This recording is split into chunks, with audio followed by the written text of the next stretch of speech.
नमस्कार मित्रांनो, मी नवजोत शिरसाट म्हणजेच मालवणी ट्रेकर आणि मी आज जाते नापणे गावात धबधब्यावरती बांधलेला काचेचा पूल बघू.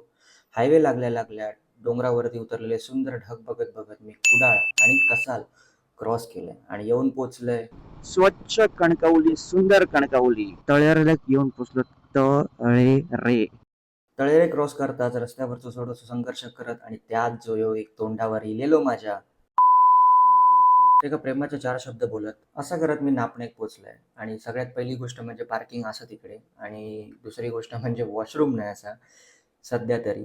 तिकडनंच खाली गेल्यानंतर तुमका ह्यो पूल बघूक भेटता, ज्याची क्षमता 25 लोकांची असा एका टायमाची. मी ज्या टाईमला गेलेलो आहे, तेव्हा भरपूर पाऊस पडान गेलेलो, त्यामुळे पाणी पूर्ण खदूळ झालेला होता आणि फ्लो पण जास्त होतो. बाकी अजून तरी तिकडे काही चार्जेस नाही असत म्हणजे पुलाचे किंवा पार्किंगचे. एक चांगला असा पर्यटन स्थळ तिकडे निर्माण केलेला असा तर आपली जबाबदारी असा तर चांगला ठेवची. आणि ह्यो पूर्ण व्हिडिओ मी यूट्यूबवरती मालवण ट्रेकर चॅनलवरती टाकलेलो असा तर नक्की जाऊन तिकडे पूर्ण व्हिडिओ बघा. आवडलो तर नक्की लाईक करा, शेअर करा